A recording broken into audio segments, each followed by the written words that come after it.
Pour ne rien manquer, abonnez-vous maintenant. Il est 9h moins le quart. Vos appels 0826 300 300. Dans un instant, vous allez avoir la parole. Parlons vrai sur Sud Radio. On se dit les choses. Est-ce que ça va trop loin avec ce qui s'est passé hier soir? Guillaume Bigot et Éric Nolot, avant de vous entendre au 0826 300 300. Éric Nolot, ça va trop loin ou pas? C'est difficile à dire parce qu'on se demande si c'est la fin de quelque chose ou le début de quelque chose. Est-ce que hier, la mobilisation qui a été une réussite, là, je crois qu'il n'y a pas de débat là-dessus, c'est une sorte de baroud d'honneur, ou est-ce qu'on va assister à la fois à une radicalisation de l'action et une radicalisation de la violence? Parce que hier, il y a quand même beaucoup d'éléments inquiétants, parce que il y a une petite musique qui s'impose, on essaie de nous dire, bon, c'est vrai que 95% des manifestants sont pacifiques, mais on essaie de nous dire que toutes les violences, c'est des black blocs. C'est pas vrai. Il y a une zone grise, il y a des gens de bonne famille, on les retrouve d'ailleurs en comparution immédiate, qui sont très sensibles à la petite musique qui se répand en disant « ce pouvoir est illégitime, il a pris des décisions légales qui en fait ne le sont pas, donc tous les moyens sont bons, non seulement pour les faire revenir sur cette réforme des retraites, mais même pour obtenir, pourquoi pas, la destitution d'Emmanuel Macron ». Je trouve qu'on est entré dans une logique à bas bruit insurrectionnelle. Donc, je pense que là, c'est le début et qu'on va aller trop loin parce qu'il y a des apprentis sorciers à la manœuvre. Oui. Quand vous posez la question de est-ce qu'on est allé trop loin, vous faites allusion à quoi? Aux 40 dernières années où on a non, mais sur hier soir, délocalisé, détruit la démocratie, foutu à la poubelle. Parce qu'il y a le chemin démocratique, on peut parler du chemin démocratique du référendum de 2005. Ça fait un peu très longtemps qu'on se moque des gens, ça c'est sûr. Est-ce que maintenant on est allé trop loin dans la dernière séquence avec la réforme des retraites et le président qui fait semblant de ne pas comprendre que les 2/3 des Français sont contre, se moquant du peuple en refusant un référendum, se moquant des syndicats en refusant de les recevoir et en faisant croire d'ailleurs qu'il n'avait pas de proposition alternative, se moquant des parlementaires, etc. Est-ce qu'on est allé trop loin? Oui, il faut s'intéresser quand même à la cause. Les effets, malheureusement, ils sont un peu incontrôlables. Ouais, je suis d'accord avec ce qu'a dit Éric. Bien sûr, non, mais ça c'est dans le cheminement. Mais sur hier soir et sur ce qui se passe en fait actuellement. Écoutez, je crois qu'il faut bien prendre la mesure de ce qui est en train de se passer. Il y a une contestation par principe de l'ordre légal. En France, État de droit, il y a un ordre légal. La réforme des retraites a été adoptée à la suite d'un processus légal. Ça a été le Sénat, qui est une instance légale, il y a une commission mixte paritaire qui est une instance légale, et il y a le 49.3 qui est non seulement légal, mais constitutionnel. Si on est en désaccord avec la politique du gouvernement, ce qui est le droit le plus strict de tout citoyen, il y a quelque chose qui s'appelle une élection. En 2027, ceux qui ne sont pas contents peuvent mettre au pouvoir des gens qui reviendront sur cette loi et qui reviendront d'ailleurs sur tout ce qu'ils souhaitent. Mais faisons-le dans la légalité. Quand vous commencez à dire que la légalité, en fait, c'est celle de la rue, que c'est la rue qui commande... C'est ce que j'ai dit. Oui, mais la rue, c'est pas le peuple. Le peuple, ce sont les gens qui s'expriment dans les urnes à l'occasion des élections. Mais là, on peut les mesurer. Mais vous trouvez que le peuple n'est pas entendu, quoi. Guillaume Bigot.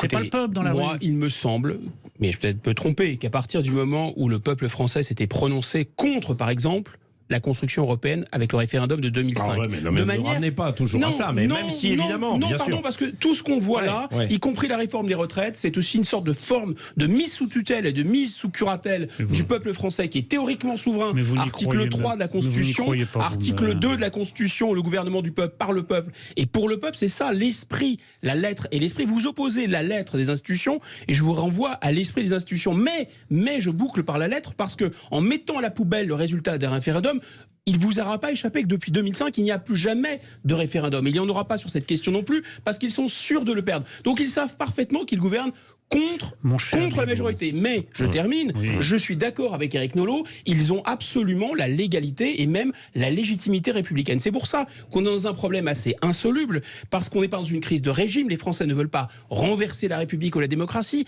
ils veulent, en quelque sorte, ils disent que leurs représentants ne les représentent plus, ce qui est massivement dû à quoi ? Deux phénomènes très simples. Un, l'abstention massive, puisqu'ils disent « Ah, ça sert à rien de voter, puisqu'on a toujours la même politique ». Je vous renvoie à ce que disait Philippe Séguin. De toute façon, les politiciens, ce sont des détaillants. Le grossiste, c'est Bruxelles. Et deuxième point, eh bien, en réalité, la politique, les représentants sont éclatés en trois.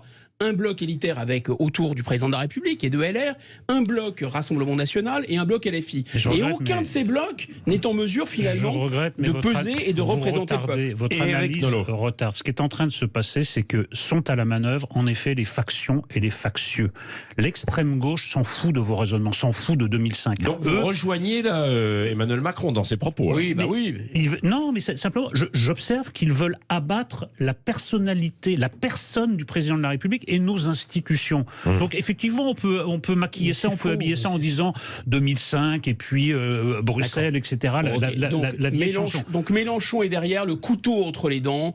D'accord, c'est ça votre idée. Non, écoutez, soyons raisonnables. Non, mais j'avais pas terminé, je vous ai laissé vous exprimer. Vous n'avez pas vu à l'Assemblée nationale Mélenchon qui était au-dessus, il n'est pas député, il était au-dessus, il cornaquait tout ça. Vous n'avez pas l'impression qu'il y a un double jeu de l'extrême gauche qui essaye de s'opposer à cette réforme par la voie institutionnelle. Maintenant, ils ont fait un recours devant le Conseil constitutionnel. Et comme ça ne marche pas, comme la voie légale ne marche pas, ils essayent par une voie illégale en jetant de l'huile sur le feu dans les manifestants, en disant il faut maintenant... La réforme, c'est juste une étape. Il faut abattre le gouvernement, il faut abattre Emmanuel Macron qui a été élu démocratiquement. Moi, je suis en désaccord avec cette réforme. Ce n'était ni la bonne réforme, ni le bon moment. C'est pas ça. Je ne défends pas cette réforme. Je vous dis que mon avis est inférieur à l'avis de la loi. La loi s'applique à tous et la petite musique qui est en train de s'imposer, c'est que ce n'est pas vrai que la loi c'est la rue. La loi c'est pas la rue. Par la minorité. La loi c'est ça le problème. Non, il a été élu par la majorité. Vous niez cette crise de la représentativité. Faisons les calculs, c'est extrêmement simple. D'accord ? On peut prendre la présidence de la République, l'élection, ou on peut prenons l'élection du président de la République, très bien. Vous avez 30 au deuxième tour, 30% d'abstentionnistes, 42% de gens qui votent Marine Le Pen.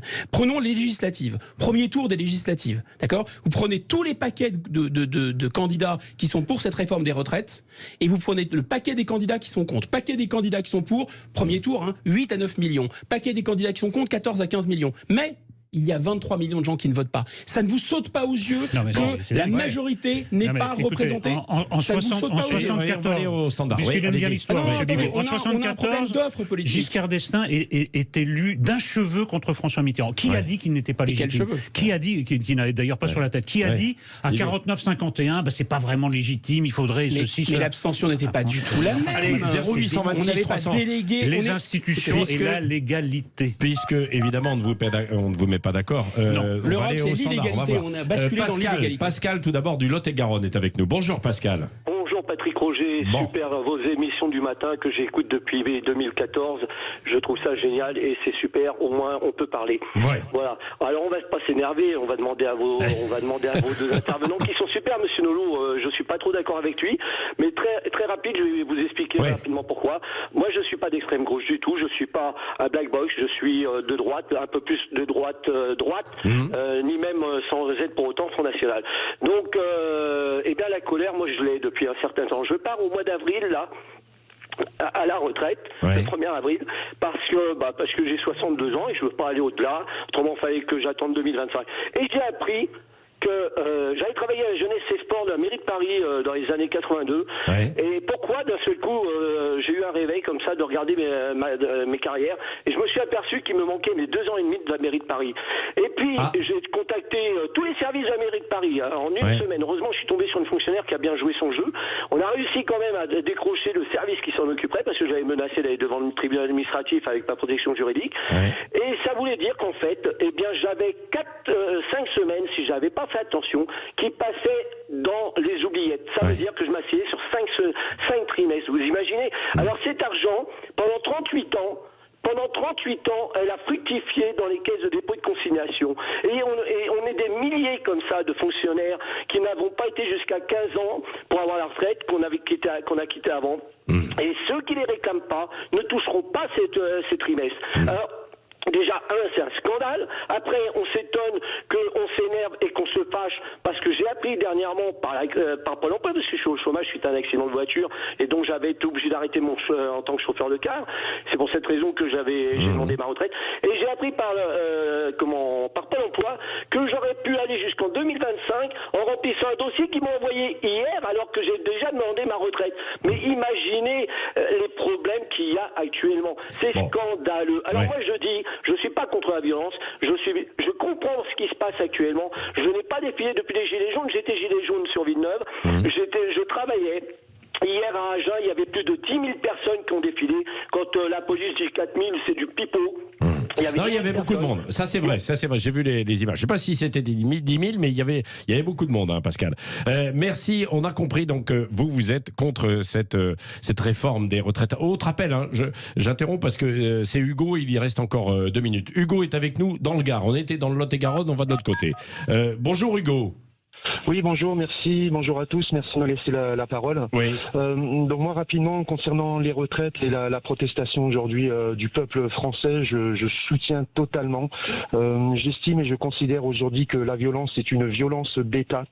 On a entendu notre ministre, on a entendu notre président dire il y a quelques semaines de cela, voire quelques mois, qu'il ne toucherait pas aux retraites, qu'il n'utiliserait pas le 49.3. Malheureusement, ce sont des gens aujourd'hui qui mentent ouvertement. Donc cette protestation, elle est tout à fait légitime. Macron avait dit pendant la campagne qu'il allait toucher au système de retraite. Hein. Oui, maintenant, de la façon dont c'est fait dans la concertation, on n'est pas forcément d'accord. Chacun refait le match. Et pour revenir sur cette espèce de démocratie que l'on nous met à la soupe à chaque fois sur les gens, on qu'à aller voter pour choisir. Moi, en termes de démocratie, j'aimerais demain qu'on puisse reconnaître le vote blanc.